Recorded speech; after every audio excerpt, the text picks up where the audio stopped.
programa Outras Palavras, um oferecimento Sindiúte MG, Sindicato Único dos Trabalhadores em Educação de Minas Gerais. Olá, confira neste programa. No geral, na carreira de educação, um servidor contratado ele recebe, em média, 47% a menos do que um servidor concursado. Nossa luta é a mesma, é da época dos inconfidentes, e nós somos os inconfidentes. Eu lhes pergunto, qual o futuro da educação? Porque ir à escola para aprender com medo não dá. Eu também não entendo porque vocês adultos não são capazes de criar uma escola melhor para nós. Eu também não entendo, Jamília. É por isso que a gente se junta, para a gente entender melhor a realidade. Porque sozinho a gente não vai conseguir entendê-lo. Trabalhador na rua, Osema, culpa é sua. O que a gente está pedindo é questão de dignidade. Está pedindo o salário mínimo do piso. É isso que a gente está pedindo. É o salário mínimo, significa isso. Piso é isso. A Educação Pública de Minas Gerais paralisou suas atividades no último dia 26 de abril em defesa do piso salarial. A convocação para essa atividade foi da Confederação Nacional dos Trabalhadores em Educação em defesa do piso. Os trabalhadores e trabalhadoras em educação participaram de audiência pública na Assembleia Legislativa e depois saíram em passeata pelas ruas centrais de Belo Horizonte. No ranking de salários dos governadores, o de Minas subiu para o segundo. 300% semana passada, segundo turno. E nós vamos ficar como? Vamos ter que nos contentar com menos do que a lei estabelece, que é o 14,95? Então fica essa pergunta. Nós queremos o reajuste 14,95. A gente precisa associar o debate do piso ao dinheiro. Porque se a gente não associar ao orçamento, nos associam à despesa. E sempre não pode porque está no limite da lei de responsabilidade fiscal, porque não tem dinheiro. Não é verdade. 4.848.052.091,97. Do dinheiro que é vinculado à educação, ele deixou de aplicar na educação quase 5 bilhões de reais até o momento, que aí tem um pouquinho de dados de 2023. O governo fez caixa com dinheiro do Fundeb, todos os anos. Ele terminou com aquilo que não poderia ter terminado. O saldo bancário do Fundeb, em 28 de fevereiro, que é o último relatório, R$ 2.479.183.105,59. O vencimento básico e o piso praticado em Minas Gerais para a jornada de 24 horas é uma vergonha. 2.350 é uma verdadeira vergonha, é o pior vencimento básico do país. Porque o Estado de Minas Gerais não reconhece o valor, a necessidade e o trabalho de cada uma que está aqui, de cada um que está assistindo, de cada um que paralisou, mas não veio para cá, que está na escola. É fazer economia nas nossas costas. Economia de um recurso que existe. O governo do Estado de Minas anunciou um reajuste de 12,98% para a educação. É insuficiente. Nós queremos o reajuste fixado pela portaria do MEC de 14,95%, que o governo Zema nunca praticou o reajuste de piso em Minas Gerais. Diz que paga o piso, mas não pratica reajuste do piso. Trabalhador na rua, Osema, culpa é sua.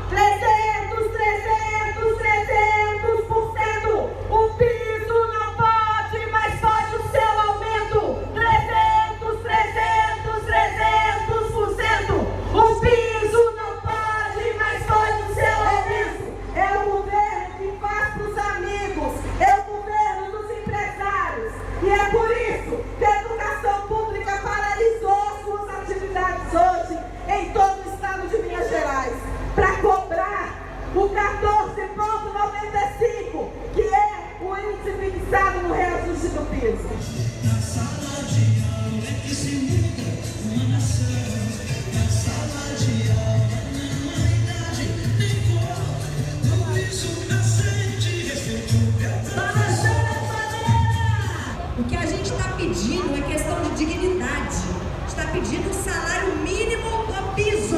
É isso que a gente está pedindo. É o salário mínimo, significa isso. Piso é isso.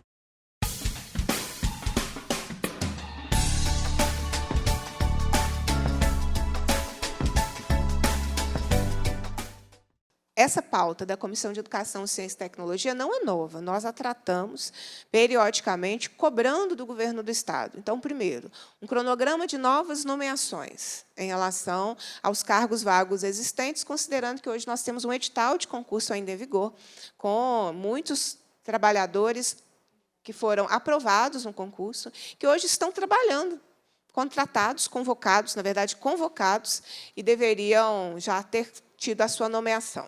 E, da mesma forma, a nossa cobrança pelo cronograma da realização de novos concursos, considerando que esse edital também não tem cargos, não tem concurso válido, né, em vigor para todas as carreiras, as 8 carreiras da educação, e considerando também que o número de aprovados nesse concurso, mesmo nomeando todos os aprovados no atual concurso, nós ainda temos muitos cargos vagos. E considerando, inclusive, a recente decisão do STF, que julgou a contratação e convocação no Estado de Minas Gerais, a última decisão, pela inconstitucionalidade, e, portanto, dando um prazo ao Estado, que até maio de 2024, para preencher os cargos via concurso público. Né?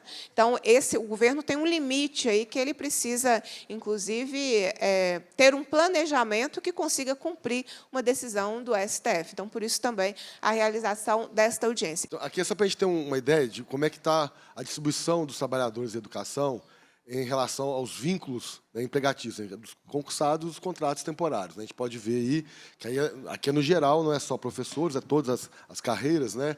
Então, a gente vê que desde sempre, né, aqui é um perfil aqui desde o primeiro mês do governo Zema até agora o mês de fevereiro, né, que basicamente em todo o período, né, em todos os meses, a gente sempre teve mais servidores contratados do que servidores concursados. Né? E aqui no caso dos servidores temporários, a gente vê que vem tendo um aumento, né, sempre tendo os picos nos meses de março, porque é quando efetiva, o grosso modo, dos contratos, né, mas ele sempre vem aumentando. A gente vê que em fevereiro está diminuindo por conta que está fazendo a contratação ao mês onde são realizados os contratos. Né? Então, você tem uma queda, mas no mês de março, como vocês podem ver, depois de um pico, sempre tem um aumento no número de servidores. Bom, e aí a gente vem, né, com os dados do Portal Transparência, como é que está a situação do concurso público de 2017. Né? Foram 17.018 vagas ofertadas, né? E tem classificados mais de 38 mil pessoas que foram classificadas, que estão aptas a poder serem chamadas para trabalhar, né? Mas aí depende da política do governo do Estado se vai chamar os excedentes todos ou não. E aqui a gente tem aí algumas questões para mostrar para vocês em números, né? Quantos são concursados e quantos são contratados, aí no caso com base na folha de fevereiro de 2023, né? Então de 2 meses atrás, né? Tendo aquela ressalva de que fevereiro é um mês onde normalmente a gente tem menos contratos na folha de pagamento, porque muitos deles ainda não foram efetivados, né? Mas da mesma forma a gente tem aí que para professor, PEB, né? Professor e especialista, a gente tem em média de 50%.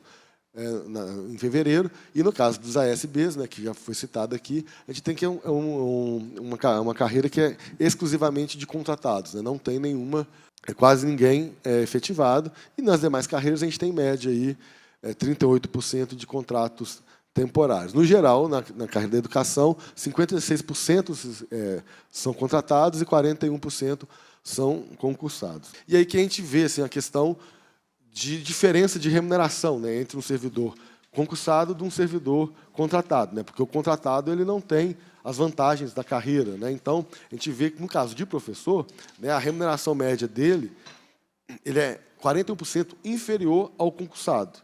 Né, no caso do especialista, 21%, dos ASBs, né, que a gente tem quase os poucos que tem concursado, os contratados ainda recebem menos do que eles. Né.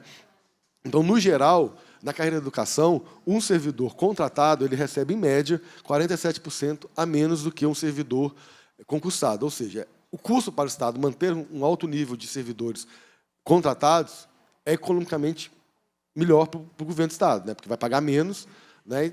por conta, para não ter que pagar as questões das gratificações, das promoções que tem na carreira, né? Eu queria entender melhor a lógica da questão do concurso dos auxiliares de serviço da educação básica. Diante da lógica apresentada aqui pelos estudos que o DIEESE fez, ele fez uma média de remuneração para toda a categoria, mas nós podemos para todo o quadro setorial, mas o governo, além de não fazer o concurso, não anunciar o concurso para auxiliares de serviço da educação básica, está economizando quando pratica os vencimentos básicos inferiores ao remuneração bruta, inferiores ao salário mínimo para este setor da categoria. Isso é muito grave. Então, é fundamental e necessário que o concurso para esse setor seja, sim, realizado com as indicações, com as reivindicações que nós faremos a respeito dele, respeitadas, para que se solucione a questão dos auxiliares de serviço da educação básica, que já se arrasta. A categoria que faz uma luta desde sempre por realização de concurso público e nomeações, ter conquistado, com o anúncio de novas 5.000 nomeações, é uma conquista importante. Então, quero parabenizar a categoria que faz a luta, porque esse é um avanço importante. Porque, quanto mais nós avançamos em nomeações, mais nós combatemos as possibilidades de privatizações, de terceirizações, de entrega de gestão para organizações sociais, que foi o que nós enfrentamos agora na reforma administrativa, que nós conseguimos retirar do texto da reforma administrativa a ampliação das OSs. Isso foi muito importante. Também quero parabenizar e agradecer ao Sindiúti, que esteve presente aqui em todos os debates da reforma administrativa, nas galerias, nas discussões. A presença ela faz a diferença nos debates aqui internos, de discussões nas comissões e no plenário. Então, esse processo ele é muito importante para que a gente combata a diminuição da rede estadual para outros caminhos. É uma vitória. 5.000 nomeações do concurso de 2017, que são além das vagas divulgadas, é uma vitória do sindicato, é uma vitória da Comissão de Educação, que nos ajuda nesse debate, que nos ajuda na pressão, e é um alento, uma vitória também para quem está no contrato precário de trabalho, que sempre fica com o risco do desemprego, com o risco de não conseguir a aula para o ano seguinte. O mais grave disso tudo é que o governo economiza recursos. Ele economiza recurso quando tem um número muito alto de servidores com vínculo precário, porque o salário é menor ainda do que quem está na ativa. É difícil explicar isso, porque o salário já é baixo, mas quem é contratado tem um salário menor ainda. Então, mas nós consideramos sim uma vitória da nossa categoria essas 5.000 nomeações.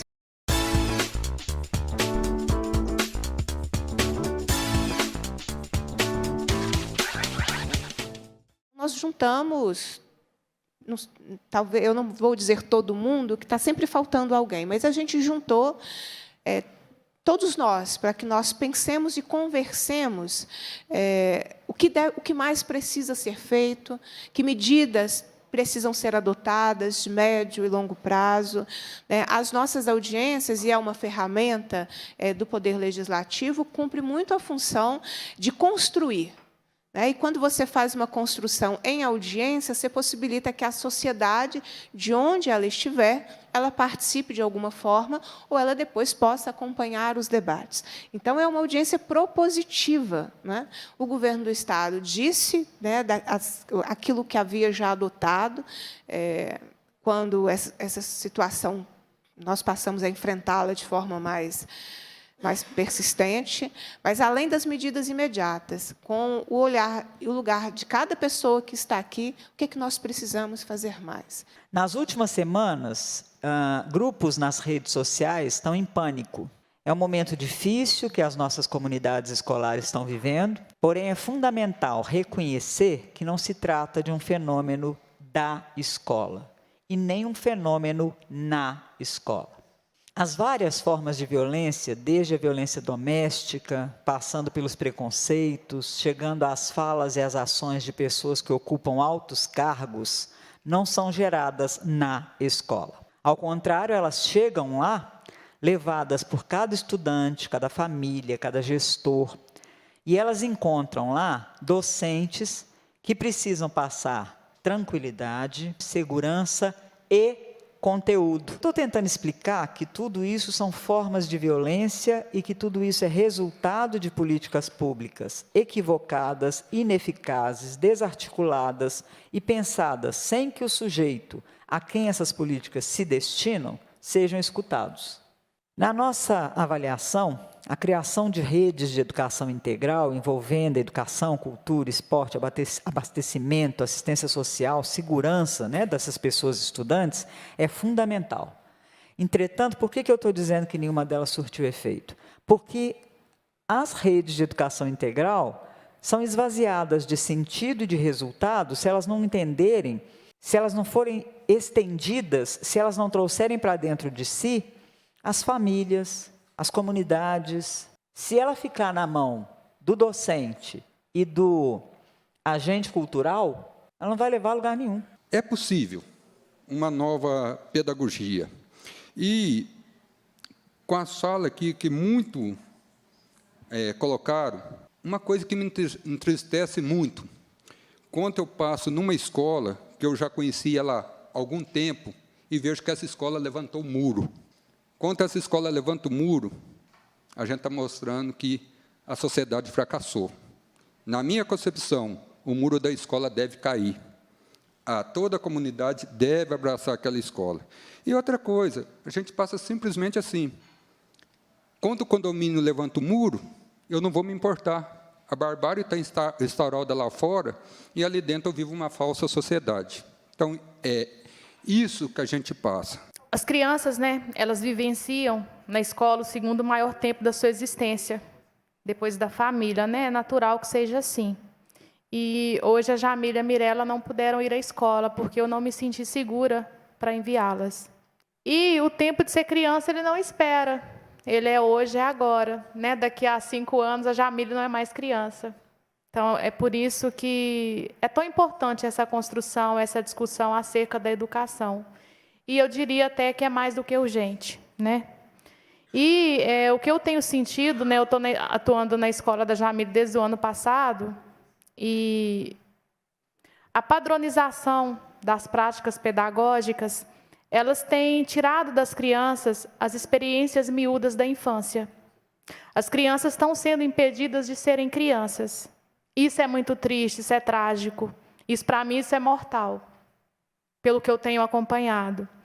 Dentre eles, o mais importante, que eu acredito que seja brincar e até mesmo o socializar.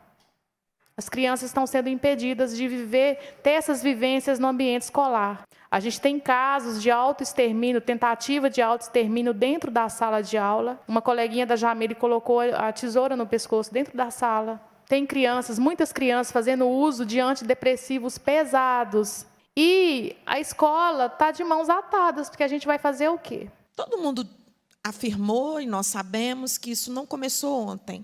Esse processo de ataque às escolas não começou ontem. E se me permitam fazer uma consideração e um recorte de quando ele começou. Ele começou quando pessoas alheias à escola começaram a querer interferir dentro da sala de aula. Quando pessoas que nunca pisaram numa escola, que não fizeram uma licenciatura, que nunca atuaram, começaram a dizer para a professora que esse assunto não podia ser abordado na sala de aula, porque eu, como pai, não concordo. Começou quando nós começamos a ser filmados em sala de aula, e ter a nossa imagem compartilhada em grupos de ódio por parlamentares, por agentes públicos que professam o ódio. Então, isso não começou agora. Eu fiquei lendo muito essa semana e semana passada, por que o problema do dia 20, por que o dia 20? nós precisamos dizer que o dia 20 de abril foi escolhido taticamente por quem quer fazer massacre, que são os representantes desses grupos sociais de extrema direita, neonazistas. Por que o dia 20 era importante para eles? Porque o dia 20 foi o dia que o Hitler nasceu, que foi o responsável pelo Holocausto, pelo extermínio de 6 milhões de judeus. A gente precisa modificar o currículo da escola. Porque as professoras de história sabem e ensinam muito bem. Mas nós estamos sendo vigiados. Por que eu não posso debater o que é neonazismo? O neonazismo está crescendo, gente. Então, a gente precisa enfrentar esse debate. Estou aqui hoje porque, se vão falar da escola, eu, como aluna, tenho o direito de falar e ser ouvida. Em relação à segurança na escola, a polícia tem ido. Não resolve, mas sem ela é pior. Até ir ao banheiro hoje é difícil, já que ficamos preocupados e olhamos para um lado e para o outro, com medo de ter gente estranha na escola. Lá tem um circuito interno de segurança, mas não funciona. E mesmo se funcionasse, não há profissionais habilitados para mexer com os equipamentos. E também não tem porteiro.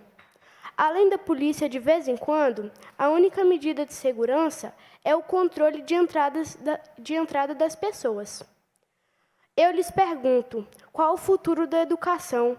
Porque ir à escola para aprender com medo não dá. Eu também não entendo porque vocês, adultos, não são capazes de criar uma escola melhor para nós.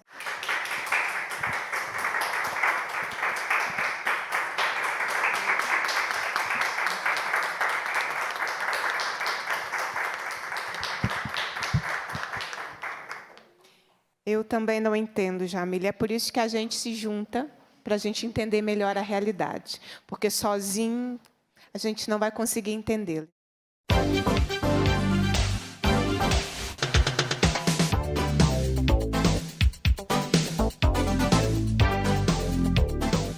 A luta e a voz dos trabalhadores e trabalhadoras em educação de Minas Gerais pelo pagamento do piso salarial da educação ecoaram no último dia 21 de abril, dia de Tiradentes, em Ouro Preto.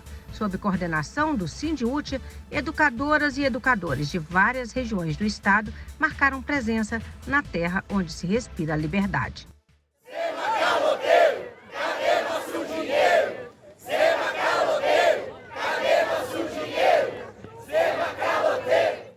Estivemos lá no 21 de abril em Ouro Preto, nós e a nossa categoria, caravanas de todas as regiões do estado. Muitas pessoas chegaram a Ouro Preto 3 horas, 4 horas da manhã, para que a gente pudesse ter acesso, pelo menos, à parte onde nós fizemos o nosso ato, que foi na rodoviária, na Praça da Rodoviária da cidade. Então, nós fizemos lá um ato belíssimo. Para quem não foi às aulas de história, porque tem uma turma que não frequentou muito bem as aulas de história. Acho que deve ter ido matar aula, sei lá, jogar bolinha de gude na hora da aula de história. Ô, Denise, mas tem gente que sabe a história real, verdadeira, e conta mentira, para as pessoas acreditarem no falso. Não, eu vou fazer São questão as fake de news, ler, tá? Vera, o post que foi publicado pelo governo, não é um simples erro, não é. Não é proposital e é exatamente a forma como o governo pensa, como o governo enxerga qualquer tipo de luta, qualquer tipo de pensamento discordante do seu. Estava no Instagram do governo de Minas, no Twitter, no Facebook, no TikTok. Governo de Minas Gerais, foi quem publicou. A data de hoje recorda a luta dos inconfidentes mineiros pela liberdade do Brasil e dos brasileiros. Ok. Temendo as consequências do golpe à coroa portuguesa, os inconfidentes não confessaram seus crimes. O único a fazê-lo foi Joaquim José da Silva Xavier, que tornou-se o mártir Tiradentes ao receber a pena mais dura em 21 de abril. Quer dizer... É como se lutar pela liberdade fosse um crime. Eu quero dizer que lutar não é crime. Os inconfidentes entraram para a história não porque eles cometeram crime contra a coroa, mas porque eles lutaram contra a sanha da coroa, que é o que a gente vive hoje com a mineração da mesma forma, só que na época dos Inconfidentes era mineração por ouro. Né? E a Inconfidência justamente surgiu por conta do aumento dos impostos que a coroa cobrava da população, né? Da população de Ouro Preto. E a luta foi essa. Então, quero dizer que lutar não é crime. Nunca foi. O Tiradentes não é um criminoso. Os outros Inconfidentes também não são criminosos. O criminoso dessa história foi Joaquim Silvério dos Reis, que traiu e que entregou os conspiradores. Né? Os conspiradores, que entregou os Inconfidentes, que entregou o Tiradentes. Acho que assim, quando lembra Joaquim Silvério dos Reis, todo mundo faz já analogia à palavra traidor, que foi o traidor do ideário e da luta dos Inconfidentes em Ouro Preto. E que se tornou uma luta nacional. Por isso, o Tiradentes é um herói nacional, por isso, o 21 de abril é um feriado nacional, por isso, inclusive, o Tiradentes é o patrono da Polícia Militar de Minas Gerais, né? Porque ele era um oficial, bravo, um alferes, né? Considerado nesse então, sentido. Acho que não faltou. É proposital, é o que o governo professa, é o que o governo confessa através da publicação que fez nas redes sociais, que eles já tentaram corrigir, mas que ganhou o Brasil com a vergonha, mais uma, né? Ai, vergonha.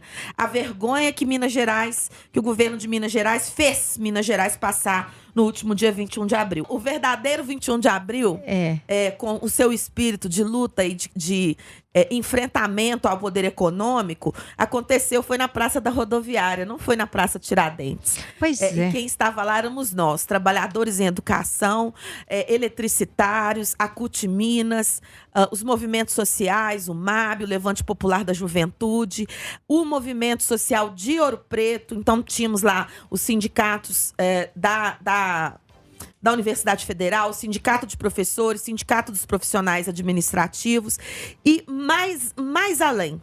Nós tínhamos lá as associações de Ouro Preto que lutam contra a privatização da água que aconteceu lá, e o que está acontecendo em Ouro Preto é gravíssimo. As pessoas estão recebendo R$2.000 de conta de água sem ter água na torneira. Agradecer a todas as caravanas de todas as regiões do estado que estiveram conosco aqui, todos os sindicatos, a nossa Central Única dos Trabalhadores e das Trabalhadoras, a população e os movimentos de Ouro Preto que estão na luta contra a Saneouro. Nós vamos nos juntar mais ainda com os movimentos aqui de Ouro Preto, porque esse 14,95 precisa sair.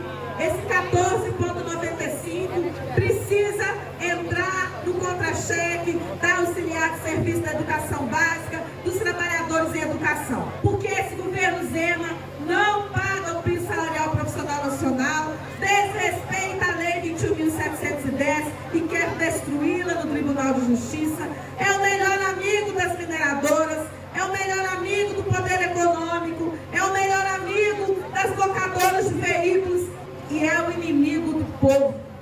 É inimigo do povo pobre, porque não gosta de pobre, porque tem ódio de classe. A pobre, esse é o governo Zema. É o governo que é o melhor amigo do poder econômico e que odeia a população do estado de Minas Gerais. E nós temos que denunciar isso o tempo inteiro, com todas as vozes que nós temos. Então, a nossa luta é a mesma, da época dos Inconfidentes, e nós somos os Inconfidentes. E o governo de Minas é a coroa, gente. Não tem outra dúvida em relação a isso. Por isso, o nosso protesto, o nosso 21 de abril de luta, que já fazemos há muito tempo. Nós havíamos feito nos 2 últimos anos por conta da pandemia, mas nós retomamos, então, a pauta do 21 de abril em Ouro Preto e nós estaremos lá todos os 21 de abril que se sucederem para levar nossa denúncia e o nosso anúncio de que é possível a gente pensar em um outro mundo. Zema Caroteiro, localiza meu dinheiro! Até o próximo programa!